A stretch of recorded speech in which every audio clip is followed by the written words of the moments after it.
Hey everyone, Oil Filter Dude here. If you hear some noise in the background, I'm sorry.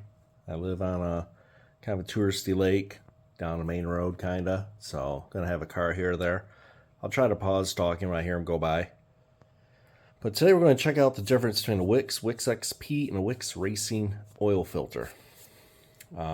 Here's some quick specs that I pulled from them. By the way, all three of these filters fit the Chevrolet V8 engine family, small block to big block, from the 60s into the 90s. So the original Wix oil filter has a micron rate. I'm sorry, don't mean to be stalling. I'm trying to find my notes here. Here they are. So the original filter, right there, has a micron rating of 21, flow rate of 9 to 11 gallons per minute, has anti-drain back valve, no bypass valve. The XP is 21 microns, 9 to 10 gallons per minute, has a drain back valve, and also has no bypass valve.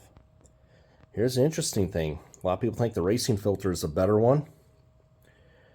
Well, the racing filter is only rated for 61 microns, but it'll flow up to 28 gallons per minute. It is a different media, rated for 75 CFMs and airflow tests. Don't know what airflow is really to do with oil. Has anti-drain back valve, no bypass valve. Also rated for 500 psi burst, up to 300 degrees Fahrenheit. All I did is I pulled the filters out of the boxes. This is how they look. The racing one came with a fancy sticker. We all know those had a couple horsepower. So, here is the regular original filter, made in USA.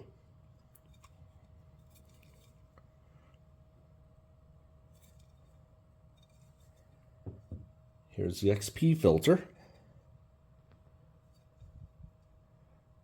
also made in USA. I guess Bubba had a rough day putting a sticker on in the factory.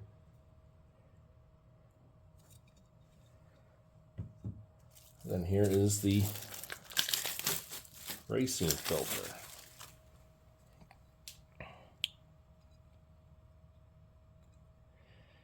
Made in America. It says right there, not intended for street use. Probably because it doesn't filter the particles down as fine as the other two.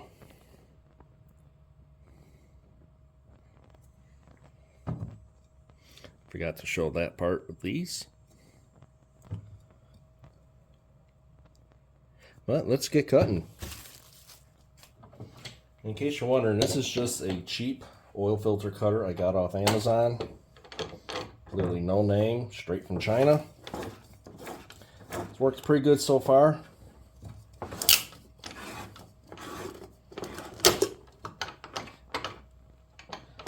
I cut all three open, then we will take a peek inside.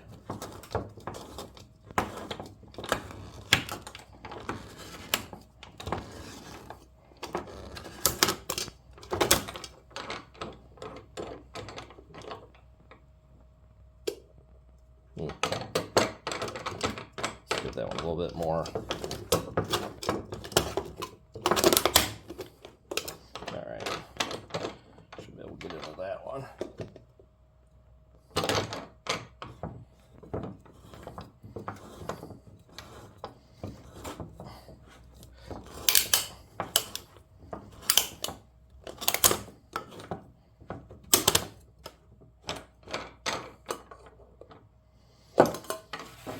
Alright, so let's see what the original one looks like.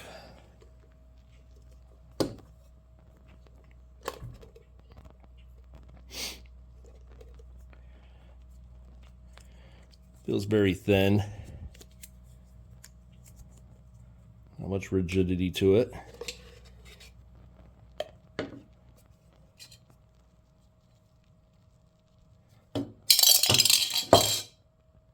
Yep, no bypass.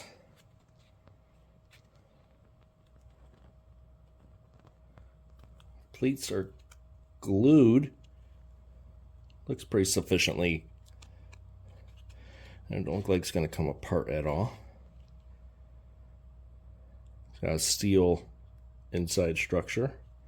I'll count the pleats and come back and report that at the end. Alright, let's see. Feels just like the same as that one did.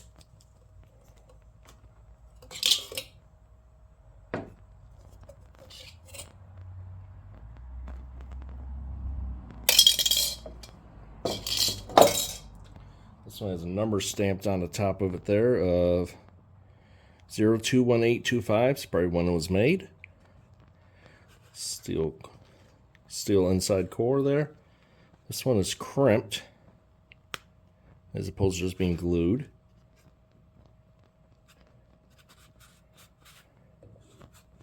Feels like the same type of media though, I'm going to be honest.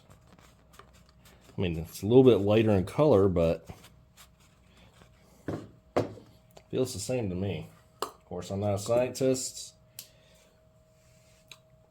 I'm just a guy with a camera. Oh.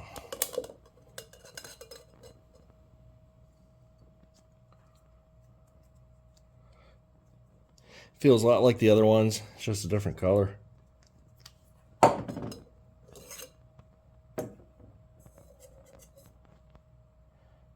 little bit different profile spring there. A little bit stiffer looking. Definitely heavier. I'm going to say a lot less pleats is what it looks like, but the material feels the same. It's also got a steel strip right there. 040225. Alright, I'm going to count the pleats and I will be right back to let you know how many pleats are on each of them. Alright, so I'm back and I'm a little surprised. Off the get-go, you think this one flows more because it has significantly less material. Well, this one has 52 pleats, this one has 60, and this one has 48. There's not that big of a difference between this one and that one.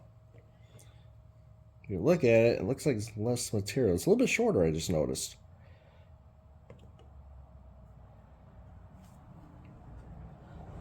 As well as comparing the spring, slightly higher to make up that difference. And the spring between these two are more likely the same exact spring. So it's very possible that this one has got the fibers and the material are less compacted to each other. A little more spacing in them on a microscopic level. I don't know, I'm not a scientist. That's just an opinion. But based on all this, I would have no problem running this one. I've ran this one for years with no issues. I do my oil changes every 5,000 miles, full synthetic. I run conventional, it's every 3. So I have no use for a 20,000 mile filter. I'll never go 20,000 on oil change. That's just me. So with that, I have nothing else to add. There's a car going by, so I'll wait just a second. My next filter is more likely going to be another budget filter for a couple of different popular cars in America. I still need to acquire them. But my goal is to have a video once a week put out. I do work full time. This is just a little side hobby, I guess you call it. For the 85 people that have subscribed, thank you very much. I greatly appreciate it. If you could comment, like, share, subscribe. All that stuff helps get the videos out into the algorithm for other people to see and discover this. I haven't really seen anyone just tearing open a filter and just showing what's inside. That's why I started doing this. Everything I bought on my own money. I am not sponsored by anyone. And I am not monetized. So I have no incentive to do this except that it's just a hobby and I'm just kind of learning video editing at the same time. So with that, have a good one. See you next time.